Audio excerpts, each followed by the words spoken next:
Hello and welcome to PlayStation Grenade. Remember back in early 2017, a trailer was released to mark the beginning of a new game, codenamed The Avengers Project, said to be revealed at a later date. Well, I know you're already aware that it happened at E3, and I'm a mixture of excited and a little wary, so let's break down the top 20 things you should know about the Avengers Project, which is now officially named Marvel's Avengers. And if you're a PlayStation gamer, things are looking mighty good for us. Let's start with understanding what the heck is the game's genre. The official blurb states a multi-year, multi-partnership, action-adventure title, but how does that break down? Well, interestingly, Marvel's Avengers will be both a single-player and a 4-player cooperative game. I don't know about you, but when I hear those words, I picture Destiny, or dare I say it, Anthem springs to mind. The problem is, we haven't been given any further information to make our assumptions towards, so we need to keep our mind open on Marvel's Avengers. So, I did a little digging and cast my mind back to the Marvel Heroes MMO. Do you remember it? It was a free-to-play game with microtransactions designed to make money. We'll get back to the microtransactions part soon, but the thing I want to concentrate on here is that Marvel Heroes was closed down less than 5 months after the console version released. This could just be a coincidence and Marvel taking back their licenses, or this could be making space for Marvel's Avengers to fill that MMO void. And here's why I believe that. Marvel's Avengers will be a live game, it's confirmed, a game as a service, in which future content will continuously release for years to come. Oh yes, Marvel's Avengers doesn't want to be a one playthrough wonder, it wants us to keep coming back for every single update and addition. I've got to admit, I'm on board with that, but what about you? The core mechanic in Marvel's Avengers is the ability to choose your character. At present, we've seen the 5 main Avengers you think of from the film universe: Tony Stark, Thor, Black Widow, Hulk, and good old Cap himself. Yeah, there's no Hawkeye. Sorry, bro. Nobody would know. Nobody. We'll be able to choose a hero to play their way. A behind closed doors gameplay reveal gave more details, and believe me, it should have been part of the public facing show, because E3 2019 had little to no gameplay anywhere. Each character plays massively different from one another. For example, Hulk, beating the living hell out of enemies with pure physical force, is miles away from the speed and finesse that Black Widow offers with her acrobatics and twin pistols, and those spy gadgets too. I see this as a huge advantage of the game, because I don't know about you, but I get a little bored playing as the same character constantly. Variety will keep Marvel's Avengers fresh. By the way, in the demo, the slow motion moments felt like watching a movie in which we are the Avengers, a truly cinematic experience. I mean, who doesn't want to throw Cap's shield around like a complete badass? The multiplayer portion allows 4 squad mates to take a different member of the Avengers and combine their efforts, so we can't have 4 Thors. It's unclear if all missions support team play, but once again, using the press release, we can confirm the world is filled with single and co-op missions. But what does that really mean? How do you see that? I like to play alone, and they've confirmed that majority of things can be played all on your tot, so no one will be stealing your thunder. Anyway, let's take a step back and look at the story. Here's something which has been pushed heavily. It's not the same universe as the movies. Get that out of your head. This is a brand spanking new story, and although it will use the history seen in the comic books, it will be a standalone project. For example, the game picks up with the Avengers unveiling their dope new headquarters in San Francisco, only for the shoe to hit the fan and the helicarrier is sabotaged, resulting in the death of many innocent people. Lovely start. The Avengers are blamed, disbanded and outlawed. 5 years later, the world's in peril again. The only hope is to reassemble Earth's mightiest heroes. Do the Avengers pose a danger to society? That was the question, Bruce. That was the question. Now's the time to talk about exclusive content and expansions and all the money-hungry tactics we worry about as gamers. Marvel's Avengers will continue to add new superheroes and locations and regions to the game. For example, Hank Pym, you know, good old OG Ant-Man, looks to be introduced as a future update. Shrinking powers and possibly enlarging ones too would make up his core skill set. But here's the biggest takeaway: if you own the base game, every single one of these updates will be absolutely free. No additional costs at all.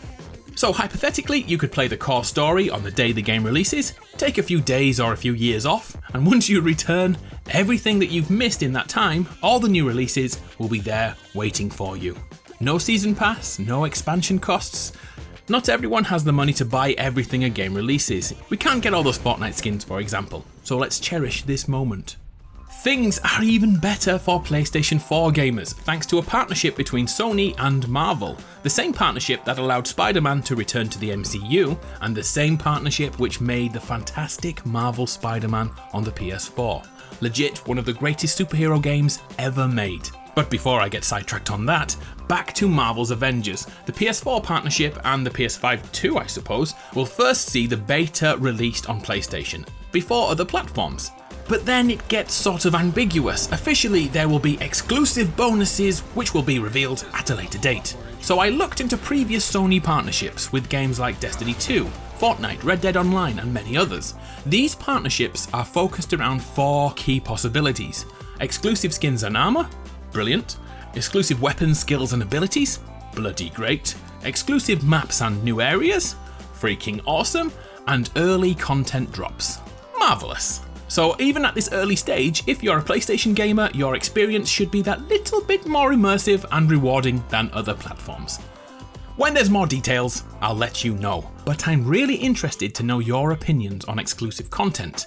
I find that I like it when it's for the PlayStation, but hate it when it's not on PlayStation. So what say you? Okay, so the elephant in the room, monetization. If content is free, what's the catch? It has to be microtransactions, right? Yep, I agree, but first hear this statement from Square Enix. Although everything will be delivered over years, there will never be random loot boxes or pay-to-win scenarios. Let that sink in.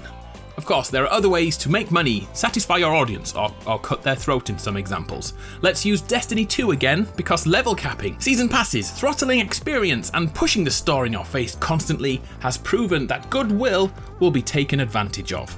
How could Marvel's Avengers do this without taking advantage?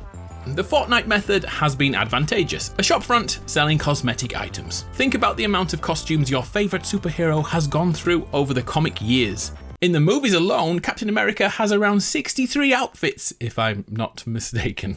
But in all seriousness, we could buy our favourite outfits. Look at Spider-Man on the PS4 and how happy the fanbase was to see Sam Raimi's Spider-Man costume added. Personally, I want Peter Parker's Fantastic Four suit. Look at that handcrafted mask. Sweet loot indeed. And yeah, honestly, I'd probably pay $10 for that.